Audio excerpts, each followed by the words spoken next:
Your Eminences, Your Excellencies, dear clergy, students, faculty members, I would like to express my profound joy for being in this center of theological learning and ecumenical formation.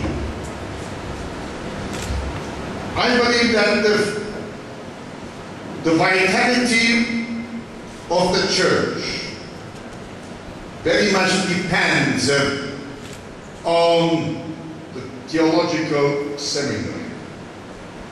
The future of the ecumenical movement is again very much depends from the theological education and ecumenical formation at the seminary. Therefore, our seminaries have a crucial role to play in the life of our churches and in the ecumenical movements at large. Theology is a long process. Any professor of theology should not claim to be only a teacher of theology. We are all students of theology. We must constantly deepen our theological knowledge. Theology is fundamental not only to understand theological issues, but also to take our church as a missionary reality to the life of our people. Therefore, all of us, whoever we are, we must understand ourselves as being constantly in process of theological learning. And I'm very happy that the principal of this theological seminary is Father Kottayam George. I know him very well. I know him as a person, as a theologian, as a representative of the Syrian Orthodox Church of India. He has played, and I'm sure he will continue to play, a significant role in the ecumenical movement in general and in the World Council of Churches in particular.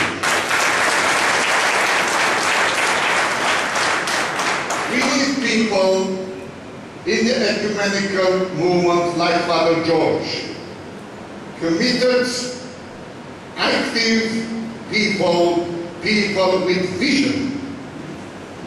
Ecumenism is not institution, a structured program. Ecumenism deals with people. It is through the people, through visionary people, that ecumenism will make difference in the life of our people.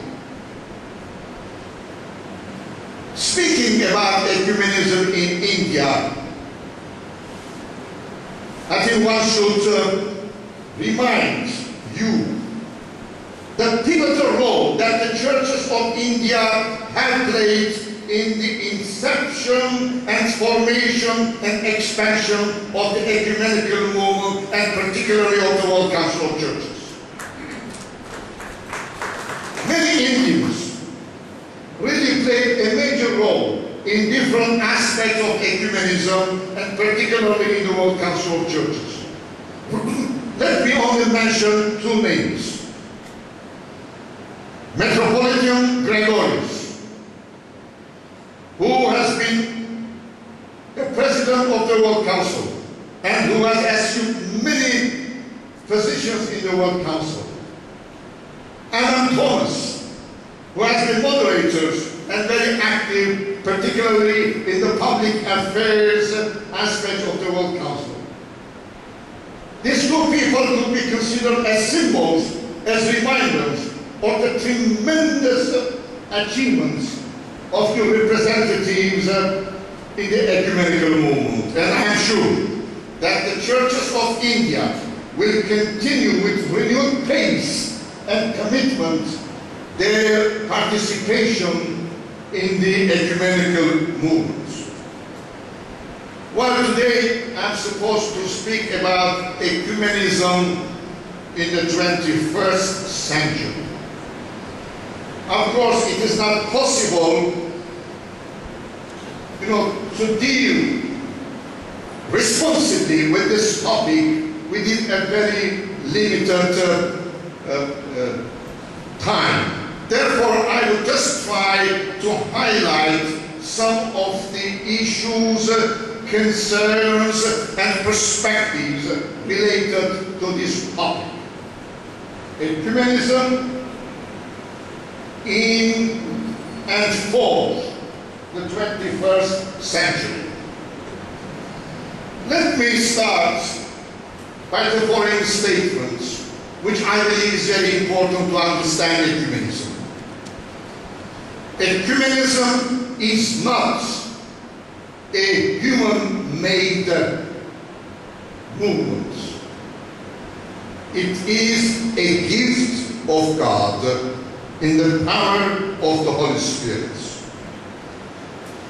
Ecumenism is at the same time a call, a challenge to the churches to deepen their God's given unity. Therefore, ecumenism is a sort of response on the part of the churches to the gift and the call of God. And the response of the churches is and should be in constant process of change. The response of the churches depends from context to context, from time to time. The models, the norms, the patterns, the methodologies, the programs, and the means of this response are always in change. But the crux of the response must remain the same.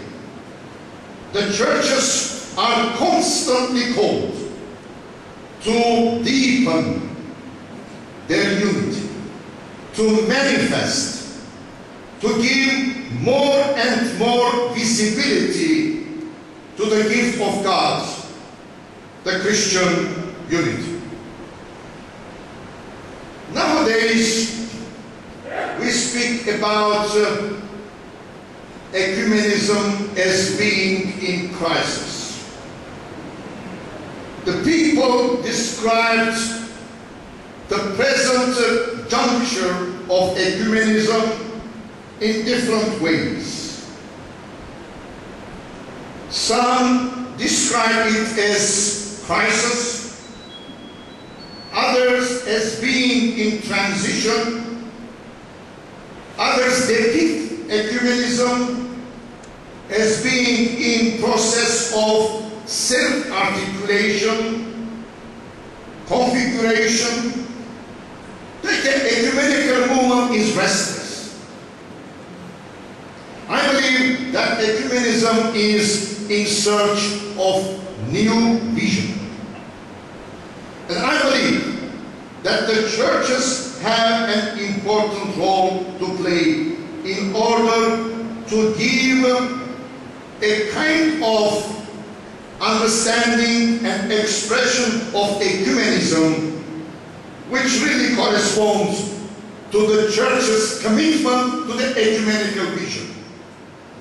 I believe that we must make a clear distinction between vision and the concrete articulation of that vision, between the objectives, the goals of the ecumenical movements, and the institutional expressions of ecumenism. I believe that today ecumenism needs a source of diagnosis